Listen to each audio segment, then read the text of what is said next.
आज इस वीडियो में मैं आपको HDFC म्यूचुअल फंड के एक ऐसे फंड के बारे में बताऊंगा जिसका 3 ईयर CAGR रिटर्न 40% से ज्यादा है। यानी कि इस फंड ने पिछले 3 साल में 40% से ज्यादा रिटर्न प्रोड्यूस करी है। और अगर आप इस फंड में 500 रुपए के साथ अपनी SIP को शुरू करते हैं तो आपको मिलेंगे 3 करोड़ रुपए।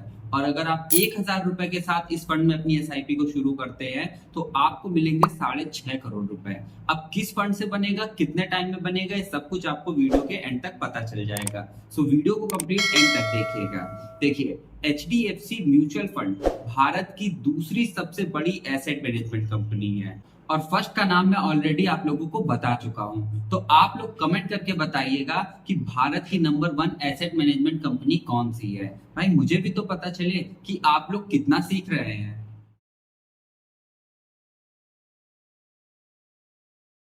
HDFC कंपनी स्टॉक मार्केट में लिस्टेड दूसरी सबसे बड़ी कंपनी है और इसी के साथ भारत की second largest asset management company को भी ये रन करते हैं। प्राइवेट बैंकिंग सेक्टर में इनकी पोजीशन नंबर 1 पर है और ये पिछले कई सालों से इन्वेस्टर्स को मैसिव ग्रोथ और हाई रिटर्न्स देते आ रहे हैं। जिस फंड की इस वीडियो में हम बात करने वाले हैं उस फंड ने हमें ऑन एन एवरेज 30% से ज्यादा की रिटर्न दी है। तो सबसे पहले हम SIP कैलकुलेटर पर चलते हैं कि अगर आप इस फंड में 500 और 1000 रुपए की SIP के साथ अपनी इन्वेस्टमेंट को शुरू करते हैं तो आप एक्चुअल में कितना बड़ा कॉर्पस बना सकते हैं। उसके बाद हम इस फंड की बेसिक डिटेल्स और फंडामेंटल एनालिसिस करेंगे जिससे कि आप इस फंड के बारे में और अच्छे से जान सकें।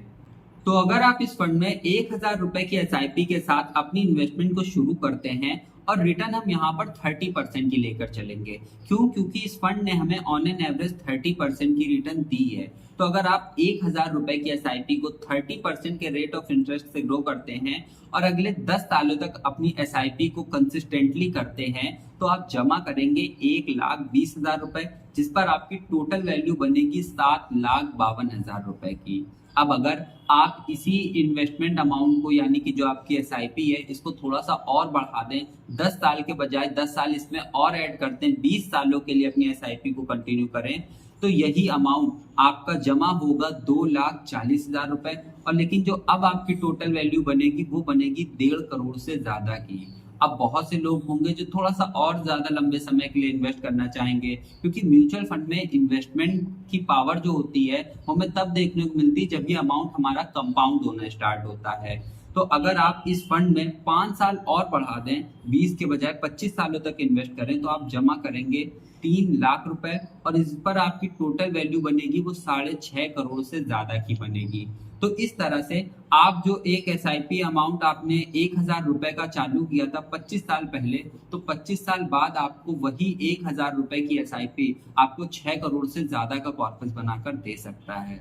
अब बहुत से लोग होंगे जिनके पास 1000 रुपए इन्वेस्ट करने के लिए नहीं होंगे, तो अगर आप इस फंड में सिर्फ 500 रुपए की SIP के साथ अपनी इन्वेस्टमेंट को शुरू करते हैं, जिसे आप 30% के रेट ऑफ इंटरेस्ट से 25 सालों तक अपनी SIP को कंसिस्टेंटली SIP के फॉर्म में इन्वेस्ट करते हैं, तो आप जमा करेंगे 1,50,000 रुपए, जिस पर आपकी टोटल वैल्यू बनेगी 3 करोड़ से ज्यादा रुपए की।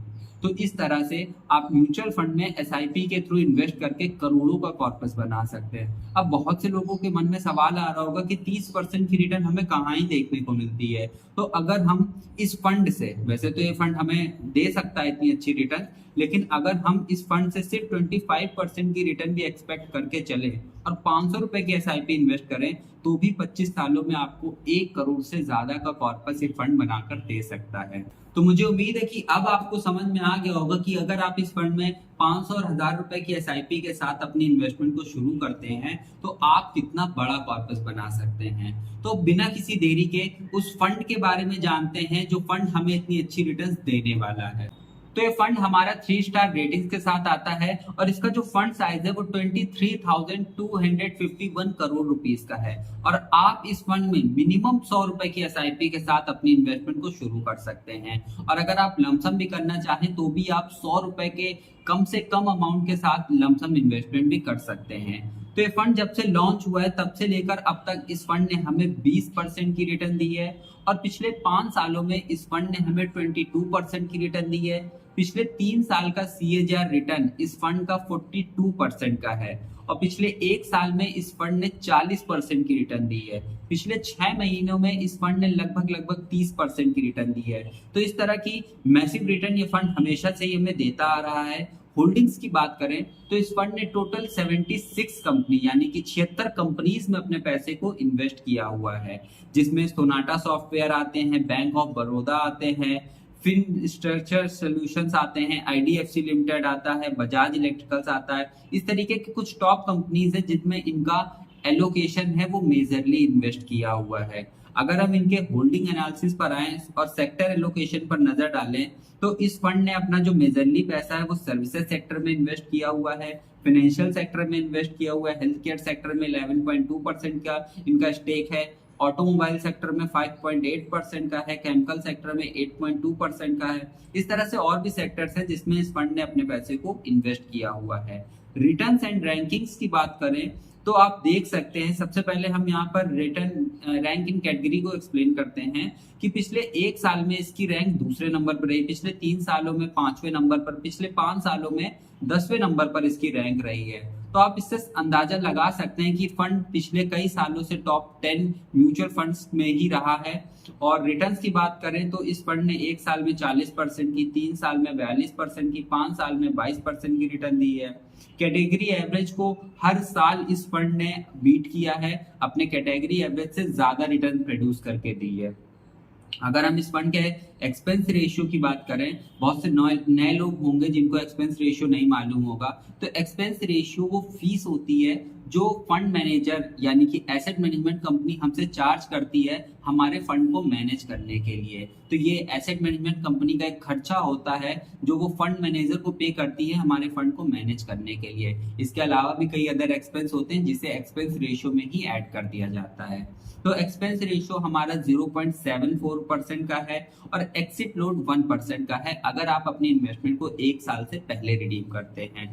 तो ये रही इस फंड की बेसिक डिटेल्स। मुझे उम्मीद है कि अब आपको इस फंड के बारे में क्लियरली पता चल गया होगा कि आपको इस फंड में एसआईपी करनी है या लमसम में इन्वेस्ट करना है। और इस फंड का नाम है HDFC small cap fund direct plan growth.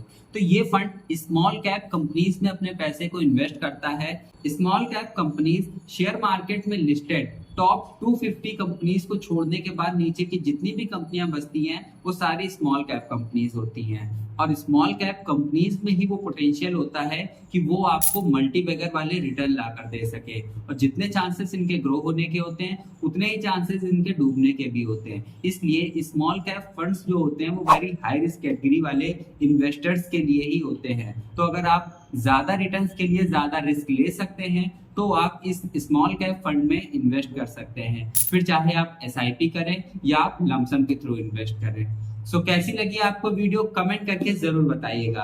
और वीडियो के रिगार्डिंग कोई भी क्वेश्चन है तो उसे आप कमेंट बॉक्स में पूछ सकते हैं। और म्यूचुअल फंड को और डिटेल से जानने के लिए आप हमारी प्लेलिस्ट को फॉलो कर सकते हैं जिसकी लिंक आपको डिस्क्रिप्शन बॉक्स में मिल जाएगी। तो मैं मिलता हूँ आपसे अगली वीडियो में। Till the time increase your knowledge and be wealthy.